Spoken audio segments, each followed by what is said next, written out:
taki rumba. That was an interview earlier on with, not actually today, but midweek, we had a discussion with Jane Washu, of course, taking a break from international assignments, but promises to bounce back anytime she's needed. She says in the future she will be there. Remember, KBC Channel 1, your true sports partner. We are discussing about matter sports, but as we do that, we still celebrate the life of our very own legend, Badi Muksin, who will be laid to rest today.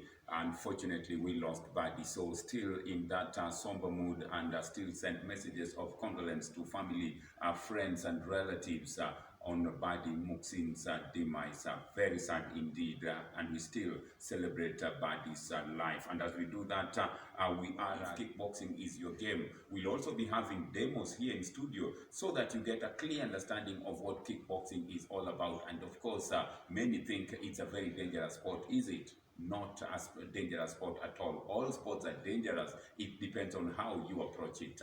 We are privileged and honored to be joined by Japhet Takid. Japhet is the Kenya Kickboxing Federation Competitions Secretary and also national coach with us in studio to help us unpack what kickboxing is all about. And as we talk about that, we also have another team in studio, Cecilia Mora, player and national team player, and of course we have Wilson Chege, whom you'll be seeing, of course, there in your screens, just trying to warm up and getting ready to take us through some of the demos in terms of 20 years now. This sport has been in Kenya, slowly, day by day, getting popularity, and we've even seen the sport make its way stranger to us here. But Japhet and kickboxing, Kenya Federation Kenya Kickboxing Federation Competitions Secretary, and of course national team coach. Japhet, karibu sana. Asante sana. Nice to see you. Hope you've been keeping well. Nice to see you too. I've been keeping on well. Everything has been okay with us even with this COVID-19 pandemic. We've been training. We've been waiting for these tournaments to start up again. And at least now we'll be starting one at USIA. And as we look at that, briefly take us through how has COVID keeping up is by training people at their home states, personal trainings, but not as a team or as a group, let me say. So we've been taking good care of our players as per the training, because you can't have all of them in the same dojo while you train.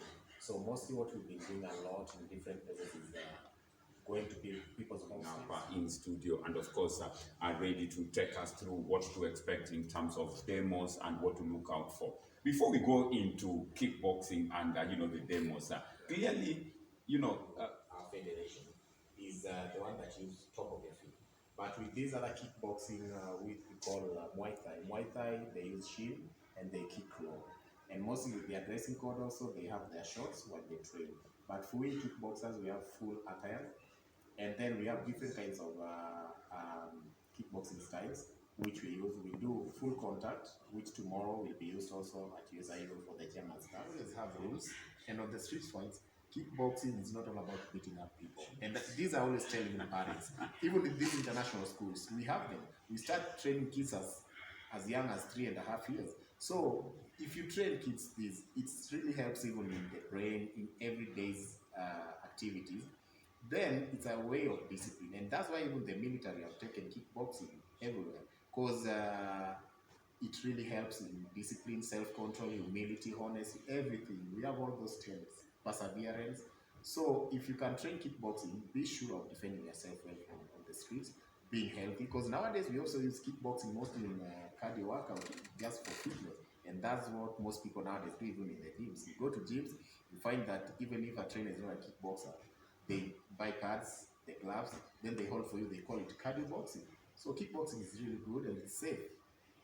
And as we talk about the safety of the sport. Yeah, that's an e-strike. That's an e-strike. Yeah, that's an e-strike. The one Cecilia is doing is an e-strike, and Wilson also does an e-strike. Okay. Yeah. What about an elbow strike?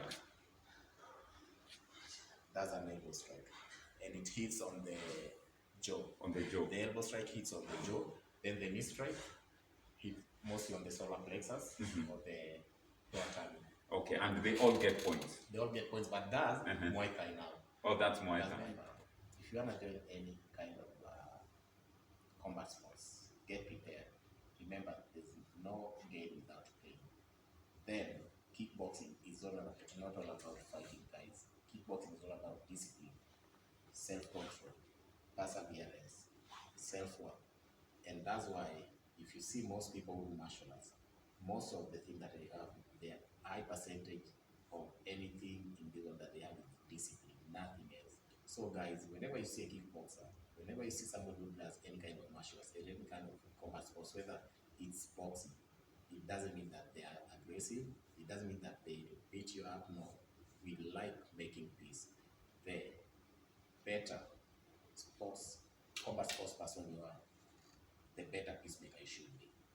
And as we talk at there's some foods that will make you just grow fat. What kind of diet? For sure, I won't lie. We will eat food according to how it is, because 20%. No, me I always tell the truth. 20% is always training, but 80% is your intake. They can't just go eat chips and then they feel like they won't be fat.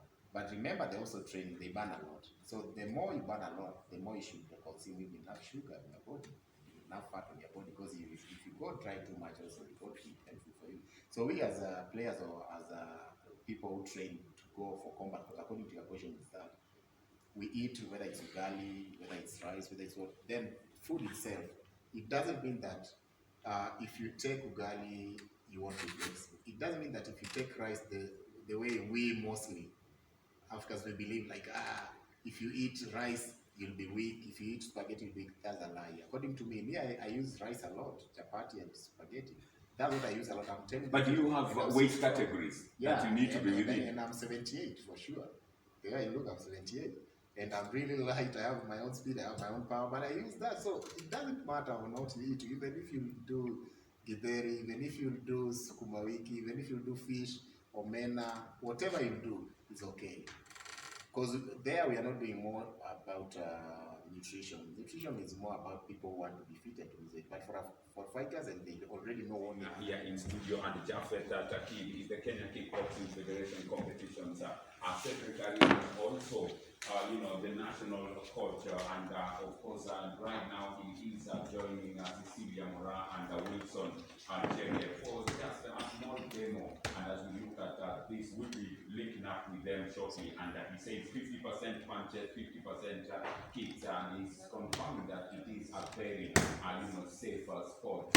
I know my director will be linking up with them on the other side of the video, as I also look at joining them there in a prayer, just to see what we can do from that point of view. But I promise you, I will not be part of the kickboxing at all, because I'm not psychologically for the same, but because it is a very safer sport. And maybe now can take us through some of the kicks and the demos that on the other side. My director can now take us through to the other side as we see what's happening. Definitely good demos are there. Clearly seeing good demos there with them, and looking at what to expect. And that's what he spoke about in terms of the punches, in terms of the punches, and of course knowing that he can tell how powerful the training is and how powerful a kickboxer can be in terms of getting it right. There he is giving demonstration. I don't know what that is called, but you can clearly tell the energy that's involved in all this. Interesting indeed, because when you look at all the players, Cecilia Mora are very, very tough indeed. Then of course you have Wilson Chege. Then of course I'm keeping my distance because safety is key in all this. But it clearly tells you how intense it can be, and you can clearly see the focus and the communication between the coach and the kickboxer. Interesting, because a lot that has to be done and comes in from instructions from the coach, and you can clearly hear the coach giving instructions and giving out demos. Very tough indeed. to understand all this, but as I continue watching this and I continue engaging them, remember it's happening on KBC Channel 1, your sport partner. I just want to continue this demo, but we want to introduce and welcome you to the next segment of the show, which is our 8th segment. And this time round, we are featuring one athlete who made headlines in marathons, and of course, at the marathons, these athletes that retired from international assignments from places. One athlete that put Kenya in the map, and this is none other than Mary Keitany. Let's celebrate the S as we see the goods, the highs, the lows of Mary Keitany, one of the greatest to have ever, graced Kenyan races, more so than London Marathon. Mary Keitany is featured next in our S. Enjoy, as we continue enjoying the demo here in the studio. Please take it away. Mary Keitany is the drop. To the drop. Round. Round. Hook round. Hook round. Hook round. Push kick. Push. Push. Uppercut knee. Uppercut knee. Uppercut knee strong. Move it. Now start blocking. Let's go. Go. Go. Block. Block. Stop it, coach.